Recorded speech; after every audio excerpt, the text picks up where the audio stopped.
1929 मायथाइ फालिनाय दुलाराय आफादनि बेवहायनो दिनै ग'फोरबाद जादों बेवहाय बाहागो लाफैनानै गोजोननाय मोन्दों आरो जेनाखि बे गल्डेन जुबलि सेलेब्रेसन बेजों लोगोसेयैनो जेनाखि लाइमोन गांखंआ जेनाखि सावरायमेल लादों गुरुदेब कालीचरण ब्रह्मखौ बिथा खालामनानै बिथांनि फोरोंनायखौ लानानै जोंनि इयुथनि जेनाखि रल इयुथनि जेनाखि थाखोमानाय जेनाखि हिडेन बेखौ टेलेन्ट बेखौ गेवलांसार होनानै जेनाखि गुरुदेब कालीचरण ब्रह्मनि फोरोंनाय लामा दिन्थिनाय लामा बेजों हान्थिनायनि जेनाखि मोनसे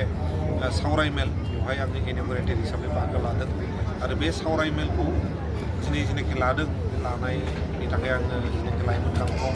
आरो दुलाराय ब्रह्म आफाद बिथांमोन आं साबायखर बावो। गोदान लाइमोनफोरखौ धोरोमाव माबायदि बाहागो लाजानो नोंथाङा? दिनै जोङो थाङै नायनो जुदि थाङोबा सोलोंथाइया जेराव जोबहैयो बेयावनो धोरोमा जागायो होननानै जोङो बयबो बुंबाय थादों। दा जोंनि जेनाखि सोलोंनाय जोंनि जेनाखि एकाडेमिक मोनसे क्वालिफिकेसन बेयाव जोङो जुदि जाफुंसार गेबें लामाजों जुदि थाबायनांगौबा जोंनि जिउआव स्पिरिचुवेल नलेज धोरोमारि नलेजआ गोनांथार जायो। बिनि थाखायनो जोंनि जेनाखि लाइमोन जाखांफुनाय